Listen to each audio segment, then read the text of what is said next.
உங்கள் MS சித்தா சிகிச்சை மையம். கேப்சூல்ஸ் கொடுக்குறீங்க முதல்ல. அந்த மருந்துகள் வந்து எந்த மாதிரியான மருந்துகளாக இருக்கும்? சுண்ணம்னா நம்ம சித்தர்கள் சொல்லக்கூடிய தாய் மருந்து, பெருமருந்துகள். அந்த சுண்ணங்களை வந்து நம்ம கொடுக்கும் பொழுது நல்லா அருமையாக குணமாகும். ரொம்ப வித்தியாசமாக இருக்குது. இன்னும் கொஞ்சம் அதை கொஞ்சம் சொல்லுங்கள். அகமருந்துனா உள்ளுக்கு வந்து இன்டேக் எடுத்துக்கக்கூடிய மருந்துகள் 32 வகை.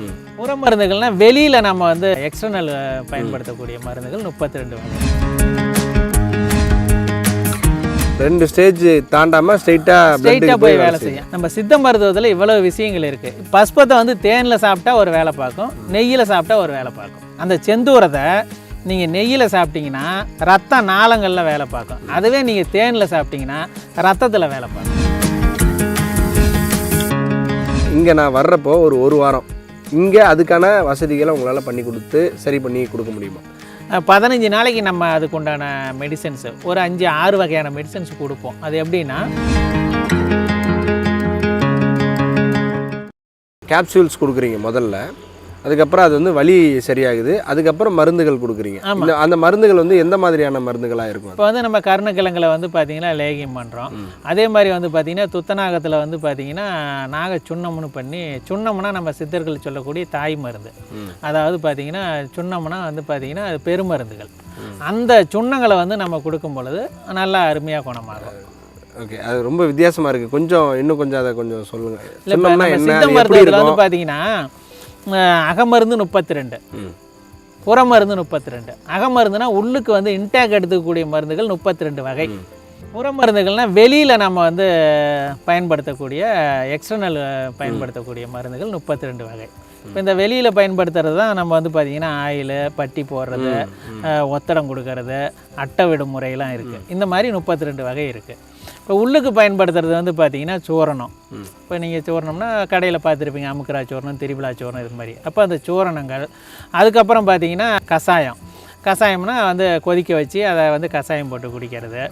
அதே மாதிரி இப்போ நம்மளதில் பார்த்திங்கன்னா பஞ்சகல்ப தீநீர்னு ஒன்று போட்டிருக்கிறோம், வாஸ்குலர் கிளீனர் தீநீர், அதெல்லாம் தீநீர் இது மாதிரி வரும். அப்போ மூலிகை சூரணம், அப்படியே படிப்படியாக பஸ்பம்னா ஒரு மருந்தை வந்து பார்த்திங்கன்னா சாம்பலாக, அதாவது பஸ்பமாக மாற்றுறது.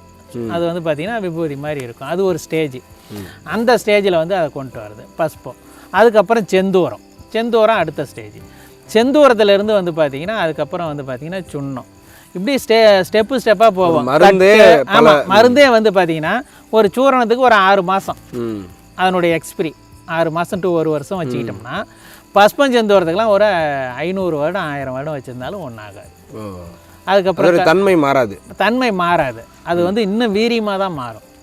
அதுக்கப்புறம் கட்டு, கலங்கு, மணி இப்படிலாம் நிறையா போகுது. அப்போ இந்த சுண்ணங்கள்ங்கிறது வந்து பெருமருந்து. அப்போ அதில் என்ன வித்தியாசம் உங்களுக்கு இருக்கும் அப்படின்னா, நானோ பார்ட்டிக்கல் முறையில் வந்து பார்த்திங்கன்னா அணுவாக உடைக்கிறதுன்னு சொல்கிறோம்ல. இப்போ சூரணத்தினுடைய அந்த நானோ பார்ட்டிகளினுடைய எண்ணிக்கை பார்த்திங்கன்னா ஒரு குறைவாக இருக்கும். அது எப்படி உங்களுக்கு வேலை செய்யும்னா அட்டாமிக் நம்பர். ஆமாம், அது வந்து உங்களுக்கு எப்படி வேலை செய்யும்னா ஜீரணமாகி ரத்தத்தில் கலந்து அது வேலை செய்யும். இப்போ அந்த அட்டாமிக் நம்பர், அந்த நானோ பார்ட்டிக்கல் முறையில் அது வந்து ரொம்ப மைனூட்டாக அதை அணுவாக நீங்கள் உடைச்சி எடுக்கும் பொழுது அது உங்களுக்கு அந்த சுண்ணங்கிறது வந்து டைரெக்டாக வந்து பார்த்திங்கன்னா உங்களுக்கு செல்கள்லேயே போய் வேலை செய்யும். 2 ஸ்டேஜ் தாண்டாமல் ஸ்ட்ரெயிட்டாக போய் வேலை செய்யும். அப்போ ஒன்று அப்போ நம்ம சித்த மருத்துவத்தில் இவ்வளவு விஷயங்கள் இருக்குது. இப்போ ஒரு பஸ்பம் இருக்குதுன்னு வச்சுக்கோங்க. பஸ்பத்தை வந்து தேனில் சாப்பிட்டா ஒரு வேலை பார்க்கும், நெய்யில் சாப்பிட்டா ஒரு வேலை பார்க்கும். அதே மாதிரி ஒரு செந்தூரம் இருக்குது. அந்த செந்தூரத்தை நீங்கள் நெய்யில் சாப்பிட்டீங்கன்னா ரத்த நாளங்களில் வேலை பார்க்கும். அதாவது ரத்த நாளங்களில் இருக்க ரத்த நாளங்களுடைய சுவரில் வேலை பார்க்கும். அதுவே நீங்கள் தேனில் சாப்பிட்டீங்கன்னா ரத்தத்தில் வேலை பார்க்கும். அப்போ சித்த மருத்துவத்தில் உங்களுக்கு அனுபானம் முக்கியம், அதை எப்படி கொடுக்கணுங்கிறது முக்கியம். சித்தர்கள் சொன்ன முறைப்படி சாப்பிட்டா நமக்கு வந்து குணமாகும். இதை நீங்கள் நம்ம சௌரியத்துக்கு தகுந்த மாதிரி அதை மாத்திரை ஆக்க முடியுமா, அப்படி ஆக்க முடியுமா, இப்படி அது வந்து இப்போ நம்ம பித்தப்பை கல்லுக்கு மருந்து தரோம். இப்போ பித்தப்பை கல்லுக்கெல்லாம் வந்து மற்ற மருத்துவத்தில் வந்து அதை குணப்படுத்த முடியாது, பித்தப்பை கல்லாம் வந்து முடியாது, பித்தப்பையை எடுக்கணும் அப்படிங்கிறது ஒரு கான்செப்ட். அது அவங்க ஒவ்வொருத்தருடைய மருத்துவத்தினுடைய எல்லை, அதை வச்சு அவங்க பண்ணுறாங்க, அது ஒன்றும் கிடையாது. ஆனால் சித்த மருத்துவத்தில் பித்தப்பை கல்லுக்கு அழகாக வந்து வைத்தியம் பார்க்கலாம். இப்போ அதுக்கெல்லாம் நம்ம வந்து தேனில் குழப்பி சாப்பிட்ற மாதிரி தான் பஸ்பஞ்சந்தூரம் கொடுக்குறோம். இப்போ தேனில் குழப்பி சாப்பிடாம சில பேர் என்ன நினைப்பாங்கன்னா, இதை காலை மாலை தேனில் குழப்பி சாப்பிட்ணுமா, இதை வந்து மாத்திரையாக போட முடியாதுன்னா போட முடியாது, அப்படிலாம் போடவும் கூடாது. இப்போ என்னுடைய கேள்வி என்னென்னா, இப்போ தேனில் கலந்து சாப்பிடு, நெய்யில் கலந்து சாப்பிடுன்னு நீங்கள் சொல்கிறீங்க, பாலில் போட்டு அதை பண்ணுன்றீங்க. இங்கே பால் எங்கே இருக்குது? எங்களுக்கு நாங்கள் யூஸ் பண்ணுறது பாலா, இல்லை நாங்கள் யூஸ் பண்ணுறது நெய்யா, இல்லை நாங்கள் யூஸ் பண்ணுறது தேனா? என்னோடய கேள்வி இது. அந்த மாதிரி இருக்கிறப்போ அது ஒர்க் அவுட் ஆகுமா? அந்த கரெக்டாக அது வருமா? உங்களுக்கு தெரியும் நான் என்ன கேட்க வரேன்ட்டு. இல்லை, இப்போ உங்களுக்கு அதை ஒரிஜினலாக இப்போ தேன் கிடைக்குதா பால் கிடைக்குதா அப்படிங்கிற ஒரு கேள்விக்கு நீங்கள் வரீங்க. ஆனால் இருந்தாலுமே இப்போ உங்களுக்கு நீங்கள் அதுக்கு தகுந்த மாதிரி தான் இப்போ எல்லாமே கிடைக்குது. ஆனால் விலை கொஞ்சம் கூடுதல், அவ்வளோதான். அதை தேடி அதன் முறையில் நீங்கள் எடுத்துக்கலாம். இல்லை, இப்படி பண்ணால் எஃபெக்ட் இருக்காதுன்னு சொல்கிறீங்களான்னு கேட்குறேன். இல்லை, வந்து பலன்கள் வந்து உங்களுக்கு குறையும். ஆனால் டோட்டலாகவே நீங்கள் அனுபானங்களை மாற்றினீங்கன்னா சரியாக இருக்காது. சொல்கிறபடி தான் எடுக்கணும். புரியுது. ஏன்னா இப்போது சரி, அதை விட்டுடலாம், அது வேறு டிபேட்டு. இப்போ எனக்கு இந்த மாதிரியான ஒரு லைஃப் ஸ்டைலில் வாழ்ந்துக்கிட்டு இருக்கிறேன்னா, இங்கே நான் வர்றப்போ ஒரு வாரம் இங்கே அதுக்கான வசதிகளை உங்களால் பண்ணி கொடுத்து சரி பண்ணி கொடுக்க முடியுமா? இப்போ நீங்கள் சொல்கிறீங்களா, இது வந்து இத்தனை டைம் பீரியடில் எடுக்கணும் அப்படின்னு சொல்கிறீங்க. அந்த டைம் பீரியட் என்னால் அங்கேருந்து அதை பண்ண முடியாது. அப்படி இருக்கிறப்போ நான் இப்போ எங்கள் அப்பாவுக்கோ இல்லை எங்கள் அம்மாவுக்கோ இல்லை எங்கள் சொந்தத்தில் ஒருத்தவங்களுக்கோ ஏதோ ஒரு பிரச்சனை அப்படின்னு வர்றப்போ நான் இங்கே கூட்டு வந்து அவங்கள சரி பண்ணி கூட்டு போகிற அளவுக்கு முடியுமா? இல்லை, இப்போ நம்ம சிகிச்சை மையத்தில் வந்து இன்பேஷண்ட் கிடையாது, அவுட் பேஷண்ட் மட்டும்தான். இப்போ நம்ம பண்ணக்கூடிய வைத்தியங்களுக்கு எல்லாமே வந்து பார்த்திங்கன்னா ஒன்ஸ் வந்தாங்கன்னா போதும். இப்போ நம்ம வந்து செர்விக்கலில் ஏற்படக்கூடிய டிஸ்க் பல்ஜாக இருக்கட்டும், கம்பர்சிங்காக இருக்கட்டும், லம்பாரில் L4 L5 ஏற்பட்டோம், இது எல்லாமே ஒரு முறை அவங்களுக்கு வர்மா பண்ணி மூலிகை ஒத்தடம் கொடுத்து தேவைப்பட்டால் ஸ்டீம் பார்த்து போட்டு 15 நாளைக்கு நம்ம அதுக்கு உண்டான மெடிசன்ஸு ஒரு 5-6 வகையான மெடிசன்ஸ் கொடுப்போம். அது எப்படின்னா எல்லாமே நம்ம சித்தா மருந்துகள் தான். அந்த ஜவ்வுனுடைய இன்ஃப்ளமேஷன் குறையிறதுக்கு, அந்த பிதுக்கம் இருக்குல்ல, L4 L5ல ஜவ்வு பிதுங்குச்சுன்னா அதை நரம்பு அழுத்திக்கிச்சு கால் மறுத்து போகுது, இடுப்பு வலி வருதும்பாங்க. அந்த இன்ஃப்ளமேஷன் குறையிறதுக்கு, பிளட் சர்க்குலேஷனுக்கு, சத்து பற்றாக்குறைக்கு, இதெல்லாம் பார்க்கும்போது தெரியும். அந்த MRI ரிப்போர்ட்டை பார்க்கும்போது அந்த தண்டுவடம் வந்து ட்ரையாக இருக்கா, எந்த மாதிரி இருக்குது, எந்த இடத்துல பல்ஜாக இருக்குது, அது எந்த அளவுக்கு ஹெவியாக இருக்குது அப்படிங்கிறதெல்லாம் நமக்கு அதுகளை தெரியும்.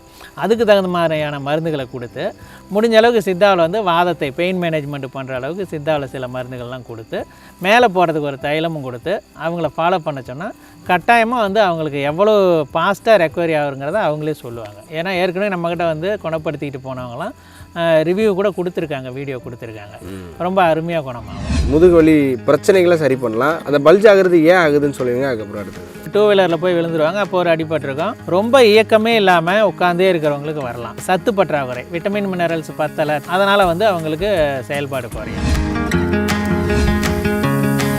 இப்போ பயமுறுத்தாதீங்க, உட்காந்து எந்திரிச்சா மறுக்குமா இல்லை சும்மாவே மறுக்குமா? ஒரு சம்மணம் போட்டு ரொம்ப நேரம் உட்காந்துருக்குறோம், இப்போ எழுந்திருக்கும் போது மறுத்து போச்சுங்கிறோம். ஏன் மறுத்து போச்சு? பிளட் சர்க்குலேஷன் இல்லை. புரியுதுங்களா? புரியுது. இப்போ அந்த மாதிரி நமக்கு வந்து இங்கே ஜவ்வு பிதுங்கி நரம்பு அழுத்திக்கிச்சு. பேராசான நரம்புனா அந்த சயாட்டிக்கா பெயின் வருது, அதில் தான் வரும். நம்ம தொடைக்கு பின்னாடி ஒரு பெருநரம்புன்னு சொல்லுவோம்.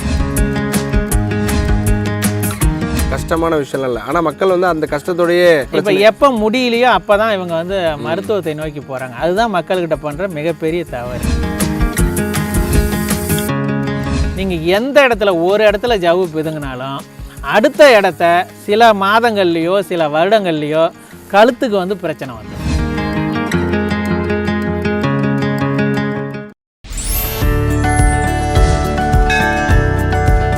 நம்ம சேலம் மாவட்டம் ஆத்தூரில் உங்கள் MS சித்தா சிகிச்சை மையம்.